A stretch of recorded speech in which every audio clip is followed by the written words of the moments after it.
Eto mga bossing, dating boksingero na nakasama ni Cuadro Alas Casimero. May ibinunyag nga po ito mga bossing. Courtesy nga po sa channel ni DJL Sports. Ito yung masabi ko. May kasama ko, Romart Sintilas apelido. Nabasag ang panga dahil sa kamao ni Casimero. Naglaban sila, Philippine Boxing Federation.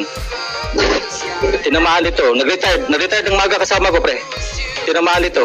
Wala kaming magawa kasi sila yung nag-ranking sila eh. Magkasama kami sa Rex Wakis Salud Stable. Omega sila, kami Flores Boxing Stable, Mandawi.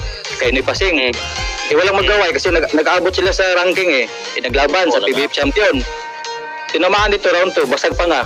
Ngayon, retired na. Nag-coach na lang sa Korea ngayon. Kasama si Baliro.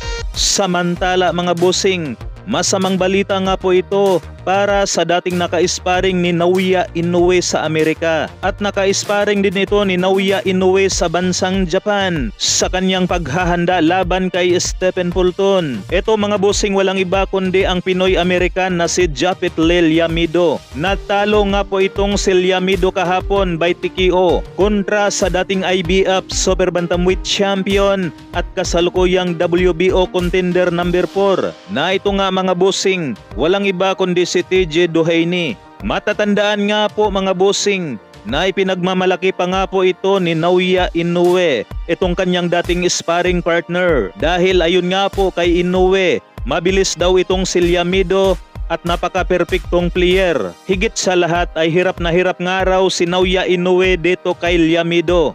At kung matatandaan ang kanilang sparring ni Naoya Inoue at Liamido sa bansang Amerika mga bossing, ay nagkaroon pa nga ng pasa dito si Naoya Inoue. Kaso minalas nga lang itong si Liamido sa isang 36 anyos na ito nga ang dating IBF Super Bantamweight Champion na si Duhaini.